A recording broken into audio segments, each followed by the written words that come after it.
We're speaking with attorney Monica Centeno. You know, there are some people here in Vegas, a lot of them, who are just really good people, bought their houses the right way, and things have happened that they didn't expect. And now they're in a situation where they want to keep their home. They want to do the right thing. Is it possible to get their loans modified? Is there really hope? Absolutely. There's a lot of hope for people. I think that it's important for people to understand that their lenders and their banks really do want to work with them, provided that they qualify or have had a hardship. You know, you've lost your job, you got sick, you had to take care of an elderly parent. Something's going on that's been beyond your control that's made your house unaffordable. They're definitely willing to work with you and help you to keep your house. Now, do people need to be late on their payments? Because sometimes you hear stories where they're told you got to be 3 months late before you can try to get any kind of help. That doesn't sound very wise to me. Is that correct? Well, it doesn't. But yeah, sometimes it's true and sometimes it's not. And I think what's difficult for people and what to understand and what has not really been explained is that loans have owners and they have servicers, kind of like a property owner and a property manager. And between those two parties, there's a contract that says these are the terms under which loans can be modified. And in some of those contracts, if I'm Fannie Mae and Bank of America is servicing my loans, I say, okay, Bank of America, you can't modify any mortgages until they're 2 months late, because I don't want Bank of America just running off and doing all kinds of stuff with my mortgages that I own. I have to set limits.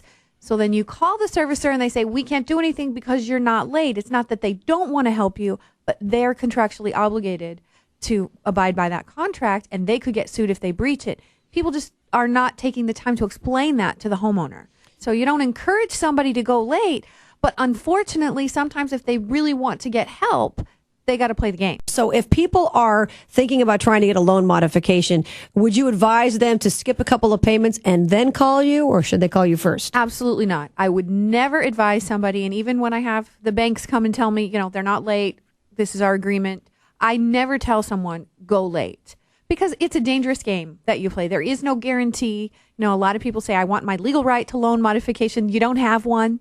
It's a negotiation. And if you make that decision, you really have to be sure that this is something that you need to do in order to get where you need to go. We modify mortgages. I do every day for people who aren't late. Sometimes we can get around those. So I would definitely say don't be late. The other just practical consideration is so many people are in foreclosure, have a sale date looming, 3 months behind, 2 months behind. Really, it's a little bit tougher and a little bit longer of a process for someone who's not late because their house isn't on fire yet. So what is a short sale? You hear a lot of talk about that. How do you define it?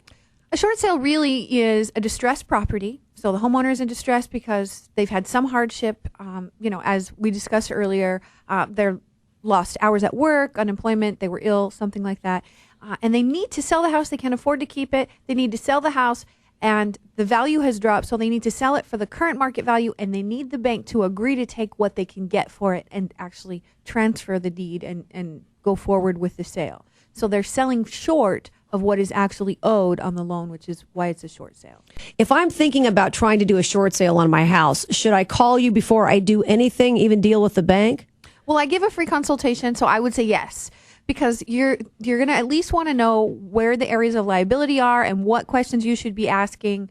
We refer to real estate agents. I don't get a kickback or anything like that. Find a real estate agent that you know has experience with short sale, or we'd be happy to refer you. But just someone who can really take care of you, look for that buyer, knows how to deal with the bank, and really get your property sold. Because the foreclosure process, if it started, does not stop or get put on hold just because you want to put your house on short sale. Call the law offices of Monica Centeno today at 966-5660.